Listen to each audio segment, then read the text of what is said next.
पढ़े जाइले हम रोज स्कूल में, कोरा उठा के हमके घुस जाला पुल में। पढ़े जाइले हम रोज स्कूल में, कोरा में उठा के लेके घुस जाला पुल में। अरे सारते नहीं तब तो पुलवा में ले जाके पेल तो हो ही रे। हाल बा भाई लोग, आज हम बात करे दो चार को झाटू सिंगर के बारे में। तो भाई लोग आज के वीडियो में कुछ बकचोदी ज्यादा होखे बा, तो भाई लोग वीडियो को मतलब शुरू से लेकर लास्ट तक बन रही है, काहे कि आज के वीडियो में बहुत कस के पेलाई होखे। तो भाई लोग वीडियो स्टार्ट करे से पहले एगो बात कहनी, वैसे ही आज भी वो बात कहल चाहतानी कि ई वीडियो बनावे के जरूर कि आप सभी का हौसला सावला के दिल के ठेस पहुंचावल।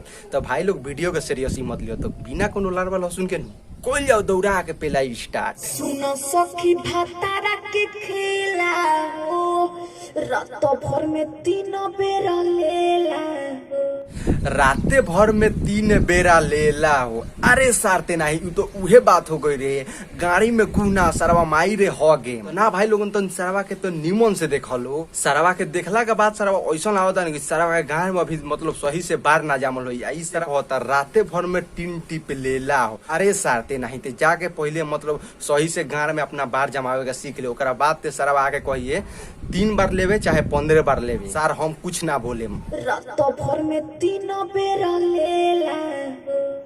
3 बेर लेला का लेता बता दे तो लोग किसिया जाइए। तो जैसे में भाई लोग तू लोग गाना सुन लो, इस सरवा हितवा जैसे सिंगर बा, जैसे में सरवा कहत लो जेते कहत लो कि राते भर में 3 टिप लेला हो। जवन एकरा लगे भैया जी बैठल बा, का जाने स्टूडियो के मालिक हवन या मतलब कुछ के मालिक हो खस, एकरा से हमरा कोनो दिक्कत नहीं है, मतलब कोनो प्रॉब्लम नहीं। यहाँ से पूछलो हन कि 3 बेर लेला, तो इस सरवा कहता ह 3 बेर लेला हन कि एकर मतलब बता दो ना, तो मतलब आदमी मतलब दर्शक खिसियाई। तो इस सरवा अभी का बतैलो आगे भाई लोगन मतलब सुन लो।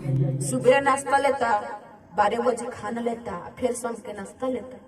ई सब कोइला के बाद तनिक टाइम लेता तो इस सार के गोरियो लेता। तो ना भाई लोगन सुनत लो सरवा ई हितवा के कहता सुबह नाश्ता लेता, 12 बजे खाना लेता, फिर शाम के नाश्ता लेता। अरे सारते ना हमें संग जा सी लिखल बा कार, हमें सार छुतिया हई सकारे सारे हमें सब समझता नहीं सते सारे कौची मतलब गावल चाहता रही, तो ये कौची मतलब गाना में कहल चाहता। अरे सारते नहीं पहली बार से गाना सुनी नू तो समझ जाए कि 3 टिप मारे कहता, 3 बेर खाना खाए के नहीं कहत, सारे पेले में लार की धके भगवा सरोगार। सखी भतारा के खेला हो, रात भर में 7 बेरा लेला हो। रात भर में 7 टिप पे लेला हो। बा भौजी बा, ऐसा ही कुली गाना हम सुने नहीं तो मन करला कोनो के पटक के घोड़िया पेल दी। तो ना भाई लोगन मतलब गाना के भाव सुनता रहो, रात भर में 7 टिप लेला हो। आ तनी भौजी के देखो लो कितना खुश बिया, अभी तो 7 टिप ले लेवा तो कहत या भौजी रात भर में 7 टिप लेला हो। आ कहीं सरवा डबल डोज मतलब 14 टिप मारे लागी चाहे 15 टिप, तब तो कहीं भौजी और ज्यादा खुश हो जाये, खुश का लार हो लारे पटंगा के मर जाये। सखी मारा तक खेला हो, रात भर में 7 बेरा लेला हो। ए भौजी, अरे ए भौजी तू लार कहता राते भर में 7 टिप लेला हो, डायरेक्ट काहे नहीं कह देत कि राते भर में 7 बेर पेलेला हो। उनके अच्छा लाइक चाहे ई कह दो कि पेला पेली करे के कहेला, लारवा कहता रो कि राते भर में 7 टिप लेला हो।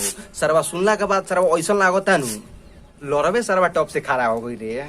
नया भइल बाटे सखी हमर गावना, छोटे छोटे बाटे दुनु फुलावना। नया भइल बाटे सखी हमार अभी गावाना। अरे सारते नहीं एगो हम बात सुन के पछताता नहीं, सरवा भैया के भइल बा गावना कि भौजी के नया गावना, काहे कि भैयो सरवा कहता आ भौजियो एकर बहन छो तो कहतिया। और एगो बात बताओ लो भाई लोग कि भौजी के देखला के बाद एकर फुलावना छोटे छोटे होई, ये करी बहन के पराका पे लो कौची कहतिया कि छोटे छोटे बाटे फुलावना। अरे एकर बहन के चो एक एकर फुलावना देख के ऐसा लगता 15-15 किलो के ना 17-17 18-18 किलो के बा, लेकिन भौजी का कहती है कि छोटे छोटे बा फुलावना हमार भात तोरी बहन चो। सखी भतारा के खेला हो, रात भर में 7 बेरा लेला हो। ए अंजलि बा भौजी ज्यादा दिमाग मत खराब कर, तोहरे भातरा नु मतलब 7 बेर लेला चाहे 7 बेर ठोकेला, ई कुली बतिया कह के नु हमार आ सरवा हे कर लारवा ठारा कह दिले बारू। अब तू बतियाई मत कह ना तो कसम से कहता नहीं एकर बहन चो तो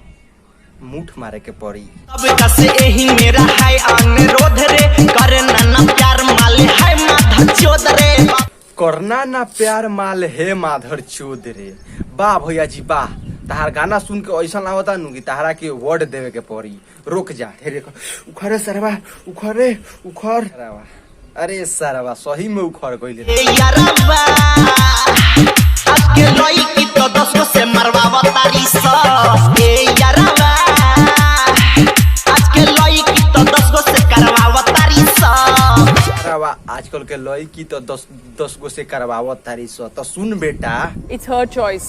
इट हॉट चॉइस। तो सुने है बेटा, लड़की संगे सामान हो 10 गो से करवाओ सो चाहे 20 गो से करवाओ सो, तुरा सरवा काहे गार में खोजली होता रे सरवा। तो ना भाई लोगन मतलब सुनो तरलो सरवा केते हितवा कहता आजकल के लड़की तो 10 गो से मरवावत तारी सो। आजकल के लड़की 10 गो से मरवावत है। ई सरवा सुन लेबा मन करता सरवा के नु के घोड़िया में हम पेल दी। आए सारते नहीं तोरा गड़िया में ज्यादा खुजली होता तो तेहू जाके मारवाओ। लार कह तरी की आजकल के लड़की 10 गो मारवाओ तरी से भाग सार। आई लोग अब ज्यादा बकचोदी ना झेल पाए। तो आज की वीडियो ये समाप्त करते हैं। वीडियो अच्छा लग रही तो लाइक करिए लोग, और अच्छा ना लग तो डिसलाइक करिए लो, और चैनल पर नए वाले तो चैनल को सब्सक्राइब कर लो। अगर मन में कुछ आओ तो कमेंट में लिख दो। आप बहुत ही जल्द मिलो अगला वीडियो खाती तो दे दो इजाजत। बाय।